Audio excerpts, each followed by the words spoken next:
Hello, ഞാൻ doctor T M ഗോപിനാഥപിള്ളി. പുതിയ വീഡിയോയിലേക്ക് എല്ലാവർക്കും സ്വാഗതം. പ്രായം കൂടുന്തോറും നമ്മുടെ ശരീരത്തിൽ പല മാറ്റങ്ങളും സംഭവിക്കുന്നുണ്ട്. അതിൽ ഏറ്റവും പ്രധാനപ്പെട്ട ഒന്ന് നമ്മുടെ എല്ലുകളുടെ ആരോഗ്യം ക്ഷയിക്കുന്നു എന്നുള്ളതാണ്. അതായത് എല്ലുകളുടെ ഡെൻസിറ്റി കുറയുന്നു. അത് പ്രായം കൂടുന്തോറും കൂടുതലായിട്ടുണ്ടാകാം. അത് തുടങ്ങുന്നത് ഏതാണ്ട് നമുക്കൊരു 30 വയസ്സ് ആകുമ്പോൾ മുതലാണ്. നമ്മുടെ എല്ലിൻ്റെ ആരോഗ്യം സംരക്ഷിക്കുക എന്നത് വളരെ പ്രധാനപ്പെട്ട ഒന്നാണ്.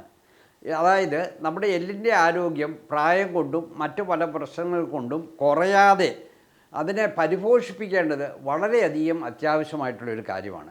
കാരണം ഇന്ന് പല ആൾക്കാർക്കും ചെറിയ ഒരു പരുക്ക് സംഭവിച്ചു കഴിഞ്ഞാൽ, അല്ലെങ്കിൽ ചെറുതായിട്ടൊന്ന് വീണാൽ, അല്ലെ ചെറുതായിട്ട് മേശയിലോ എവിടെയെങ്കിലും ഒന്ന് തട്ടുകയോ മുട്ടുകയോ ഒക്കെ ചെയ്തു കഴിഞ്ഞാൽ, അല്ലെങ്കിൽ പ്രായമുള്ളവരാണെങ്കിൽ ബാത്റൂമിലൊന്ന് ചെറുതായിട്ടൊന്ന് വീണാൽ പോലും പലപ്പോഴും അത് എല്ലാം ഒടിയയിലാണ് അവസാനിക്കാറുള്ളത്. ചിലരുടെ കൈത്തണ്ടയിലെ എല്ലൊടിയുന്നു, ചിലരുടെ നട്ടെല്ലിൻ്റെ പ്രശ്നം ഉണ്ടാകുന്നു, ചിലരുടെ ഇടുപ്പെല്ലിന് പ്രശ്നം ഉണ്ടാകുന്നു. ഇവിടെയൊക്കെ ഫ്രാക്ചർ ഉണ്ടായിക്കഴിഞ്ഞാൽ ചികിത്സിക്കേണ്ടതാണ്. ഏറ്റവും പ്രധാനപ്പെട്ട ഒന്ന് നമ്മുടെ ഇടുപ്പെല്ലിനുണ്ടാകുന്ന ഫ്രാക്ചറാണ്. അത് പലപ്പോഴും ഒത്തിരി പ്രായം ചെന്ന് ഇപ്പോൾ 80-90 വയസ്സുള്ള ചില വയോധികർക്കാണ് ഉണ്ടാകുന്നതെങ്കിൽ, അല്ലെങ്കിൽ അതുപോലെ സാമ്പത്തികമായിട്ട് ബുദ്ധിമുട്ട് അനുഭവിക്കുന്ന ആൾക്കാരാണെങ്കിൽ പലപ്പോഴും അവർ അതുകൊണ്ട് തന്നെ ബെഡ് റിഡനായിട്ട് മാറുന്ന സാഹചര്യം ഉണ്ടാകാറുണ്ട്. അപ്പോൾ ഈ ഒടിവുകൾ പെട്ടെന്നുണ്ടാകുന്നതിൻ്റെ പ്രധാനപ്പെട്ട കാരണം അവരുടെ എല്ല് ആരോഗ്യമുള്ളതല്ല എന്നുള്ളതാണ്. ഈ എല്ലുകൾക്ക് പ്രായം കൂടുന്തോറും, അല്ലെങ്കിൽ അതിനകത്ത് കാൽസ്യം കുറയും തോറും അതിന് പോറസ് ഉണ്ടാകുന്നു. അതായത് ഓസ്റ്റിയോപോറോസിസ് എന്നാണ് ഡോക്ടർമാർ ആ രോഗത്തെ വിളിക്കുന്നത്. ഒരു പട്ടിയ കഷ്ണം നമ്മളത് മില്ലിൽ നിന്നും അറുത്ത് വീട്ടിൽ കൊണ്ടുവന്ന് നമ്മളത് മഴ നനയാതെയും ഒക്കെ സൂക്ഷിച്ചൊക്കെ വെക്കുകയാണെങ്കിൽ അത് ഒത്തിരി കാലം അങ്ങനെ ഇരിക്കും. അതേ സമയത്ത് ആ പട്ടിയ കഷ്ണം മഴ നനഞ്ഞോ ഒക്കെ വന്ന് അതിനെ പൂപ്പലൊക്കെ ബാധിച്ച് അത് കുത്തല് വീണ് കഴിഞ്ഞു കഴിഞ്ഞാൽ അത് പെട്ടെന്ന് നമുക്ക് ഓടിക്കാൻ സാധിക്കും. എന്ന് പറഞ്ഞ പോലെ എല്ലിൽ നിന്നും കാൽസ്യം കൂടുതലായിട്ട് നമ്മുടെ ശരീരത്തിലെ മറ്റു ഭാഗങ്ങളിലേക്ക് ചിലപ്പോൾ എടുക്കാൻ സാധ്യതയുണ്ട്. അതായത് ആവശ്യത്തിന് കാൽസ്യം നമ്മൾ കഴിക്കാതെ വരുന്ന സന്ദർഭങ്ങളിൽ നമ്മുടെ എല്ലിനകത്തുള്ള കാൽസ്യത്തെയാണ് നമ്മുടെ ശരീരം മറ്റാവശ്യങ്ങൾക്ക് വേണ്ടി ഉപയോഗിക്കുന്നത്.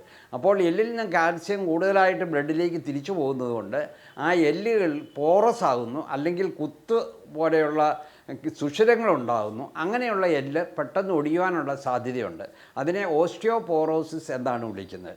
അപ്പോൾ ഈ എല്ലുകളുടെ ആരോഗ്യം സംരക്ഷിക്കാൻ പ്രായമുള്ളവർ പ്രത്യേകം ശ്രദ്ധിക്കേണ്ടിയിരിക്കുന്നു. പ്രത്യേകിച്ച് സ്ത്രീകൾ കൂടുതലായിട്ട് ശ്രദ്ധിക്കണം. പ്രായമുള്ള പുരുഷന്മാരും ശ്രദ്ധിക്കണം. 30 വയസ്സ് കഴിയുമ്പോൾ മുതൽ തന്നെ നമ്മുടെ എല്ലിൻ്റെ ആരോഗ്യം ക്ഷയിക്കാൻ തുടങ്ങുന്നുണ്ട്. അപ്പോൾ 30 വയസ്സ് കഴിയുമ്പോൾ മുതൽ തന്നെ നമ്മുടെ എല്ലിൻ്റെ ആരോഗ്യം സംരക്ഷിക്കുവാൻ നമ്മൾ പ്രത്യേകം ശ്രദ്ധിക്കേണ്ടിയിരിക്കുന്നു. സ്ത്രീകളിൽ ഈ ആർത്തവ വിരാമം വന്നിട്ടുള്ള സ്ത്രീകളിലാണ് ഈ ഓസ്റ്റിയോപോറോസിസ് എന്ന രോഗം ഉണ്ടാകുവാനുള്ള സാധ്യത കൂടുതൽ. ഏതാണ്ട് 50 വയസ്സിന് മുമ്പ് ആർത്തവ വിരാമം വന്നിട്ടുള്ള സ്ത്രീകളിലാണെങ്കിൽ അതിൻ്റെ സാധ്യത പിന്നെയും കൂടും. അപ്പോൾ പ്രായമുള്ള മിക്ക സ്ത്രീകളും ഇന്ന് കാൽസ്യത്തിൻ്റെയും വൈറ്റമിൻ ഡിയുടെയും ഒക്കെ സപ്ലിമെൻറ്റ് കഴിക്കുന്നുണ്ട്. പക്ഷേ അവർ മാത്രം കഴിച്ചാൽ പോരാ, പുരുഷന്മാരും ഇത് ശ്രദ്ധിക്കേണ്ടിയിരിക്കുന്നു.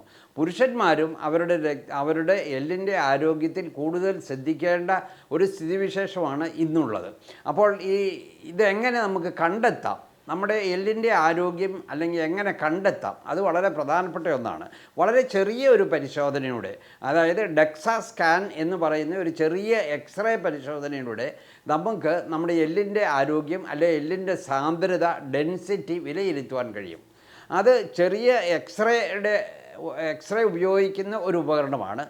സാധാരണ നമ്മൾ എല്ലിൻ്റെയൊക്കെ എക്സ്റേ എടുക്കുന്ന അത്രയും എക്സ്റേ അല്ലെങ്കിൽ റേഡിയേഷൻ നമ്മുടെ ശരീരത്തിൽ ഏൽക്കുന്നില്ല.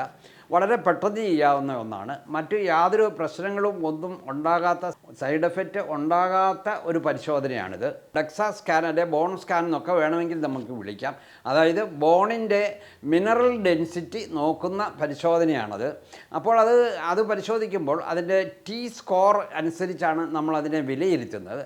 അതായത് -1 ആണെങ്കിൽ അത് നോർമലാണ്. -1 മുതൽ -2.4 വരെ ആണെങ്കിൽ ഓസ്റ്റിയോപീനിക് എന്നാണ് പറയുന്നത്. അതായത് അവരുടെ എല്ലിൻ്റെ ആരോഗ്യം ക്ഷയിക്കാൻ തുടങ്ങിയിട്ടുണ്ട് എന്നാണ് നമ്മൾ വിലയിരുത്തേണ്ടത്. അതായത് പിന്നെ -2.5 അതിൽ കുറവാണെങ്കിൽ അത് നമുക്ക് ഓസ്റ്റിയോപോറോസിസ് എന്നാണ് വിളിക്കുന്നത്. ഉദാഹരണമായിട്ട് -3, -4 ഒക്കെ ഓസ്റ്റിയോപോറോട്ടിക്കാണ്. അപ്പോൾ അത് നമുക്ക് ഇങ്ങനെ കണ്ടെത്താം. ഈ ഓസ്റ്റിയോപോറോസിസ് അല്ലെ ബോണിൻ്റെ ആരോഗ്യം നമുക്ക് വിലയിരുത്തുവാൻ പറ്റും.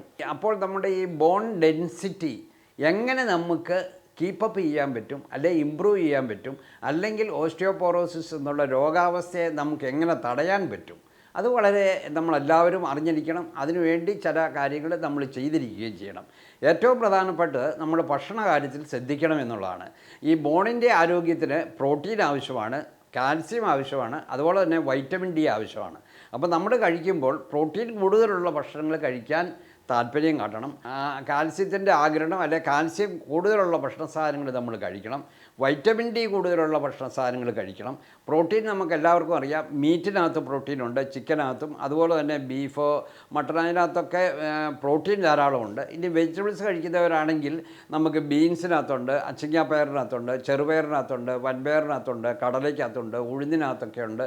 ഇതിനകത്തൊക്കെ പ്രോട്ടീൻ ധാരാളമായിട്ട് അടങ്ങിയിട്ടുണ്ട്.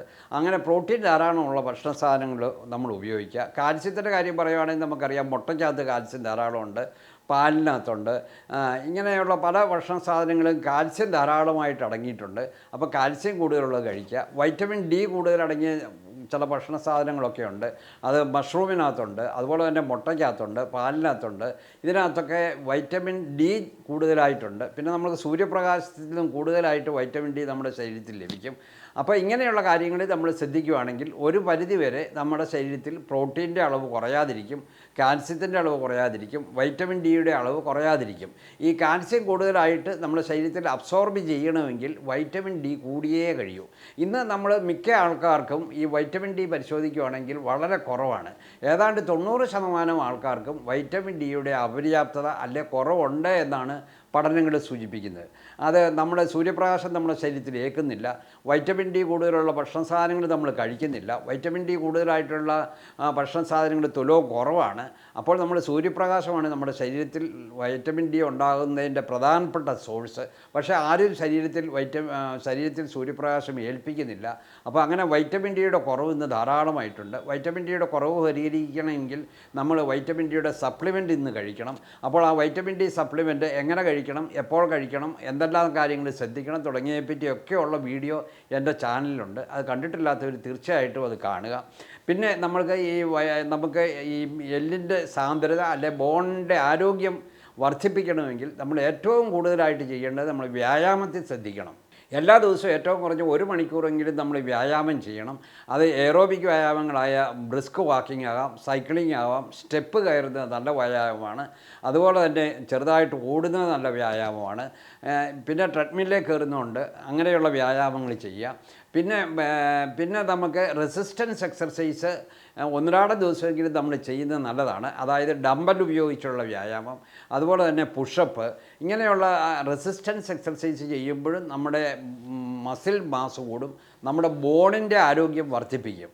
അപ്പോൾ നമ്മൾ എയറോബിക് വ്യായാമങ്ങളും അതുപോലെ തന്നെ റെസിസ്റ്റൻസ് വ്യായാമങ്ങളും നമ്മൾ എല്ലാ ദിവസവും ചെയ്യുക എന്നത് വളരെ പ്രധാനപ്പെട്ട ഒരു കാര്യമാണ്. അത് നമ്മുടെ ബോൺ ഡെൻസിറ്റി അല്ലെ ബോണിൻ്റെ ആരോഗ്യം വർദ്ധിപ്പിക്കാൻ വളരെയധികം സഹായിക്കും. പുക വലിക്കുന്നവർ പുക വലിക്കാതിരിക്കുക തുടങ്ങിയ കാര്യങ്ങളും ശ്രദ്ധിക്കുകയാണെങ്കിൽ ഏറ്റവും നല്ലതാണ്. നമ്മൾ ബോണിൻ്റെ ആരോഗ്യം സംരക്ഷിക്കുവാൻ ചെറിയ ചെറിയ കാര്യങ്ങൾ ചെയ്യുകയാണെങ്കിൽ നമ്മുടെ എല്ലിൻ്റെ ആരോഗ്യം നമുക്ക് വർദ്ധിപ്പിക്കാൻ സാധിക്കും. അപ്പോൾ നമ്മൾ ഞാൻ നേരത്തെ സൂചിപ്പിച്ച പോലെ ചെറിയൊരു തട്ടോ മുട്ടോ അല്ലെ ചെറിയൊരു വീഴ്ചയോ ഉണ്ടായാൽ നമ്മുടെ ബോണ് ശക്തിയായിട്ടുള്ളതാണെങ്കിൽ അത് ഒടിയുകയില്ല. നേരെ മറിച്ച് അത് ഓസ്റ്റിയോപോറോട്ടിക് എന്ന രോഗം ബാധിച്ച ബലം കുറഞ്ഞ അസ്ഥികളാണെങ്കിൽ അത് പെട്ടെന്ന് ഒടിയുകയും ചെയ്യും. ഒടിഞ്ഞു കഴിഞ്ഞാൽ പിന്നെ അതിനാവശ്യമായിട്ടുള്ള ചികിത്സകൾ നമ്മൾ ചെയ്യണം. വളരെ ബുദ്ധിമുട്ടുണ്ടാക്കുന്ന കാര്യങ്ങളാണ്. അപ്പോൾ നിങ്ങളുടെ ബോണിൻ്റെ ആരോഗ്യത്തിൽ നമ്മളെല്ലാവരും പ്രത്യേകം താല്പര്യം കാണിക്കണം. പ്രത്യേകിച്ച് 30 വയസ്സ് കഴിഞ്ഞത്, ആർത്തവം നിലച്ച സ്ത്രീകൾ, അതുപോലെ തന്നെ പ്രായം ചെന്ന പുരുഷന്മാർ, ഇവരൊക്കെ സപ്ലിമെൻ്റ് കഴിക്കുന്നതും ഏറ്റവും നല്ലതാണ്. അതായത് വൈറ്റമിൻ ഡിയും കാൽസ്യവും അടങ്ങിയ സപ്ലിമെൻ്റ് ഇന്ന് ധാരാളമായിട്ട് ലഭ്യമാണ്. ഒരു ഡോക്ടറുടെ അഡ്വൈസ് പ്രകാരം നിങ്ങൾ ആ സപ്ലിമെൻ്റ് കൂടി കഴിക്കാൻ പറ്റുമെങ്കിൽ ഏറ്റവും നല്ലതാണ്. അപ്പോൾ നിങ്ങളുടെ ബോണിൻ്റെ ആരോഗ്യത്തെ എങ്ങനെ സംരക്ഷിക്കാം എന്നതിനെ പറ്റിയുള്ള കുറച്ച് അറിവ് നിങ്ങൾക്ക് കിട്ടിയെന്ന് ഞാൻ വിശ്വസിക്കുന്നു. ഇത് നിങ്ങൾ മാക്സിമം ഷെയർ ചെയ്യുക. മറ്റൊരു വീഡിയോയുമായി നമുക്ക് വീണ്ടും കാണാം.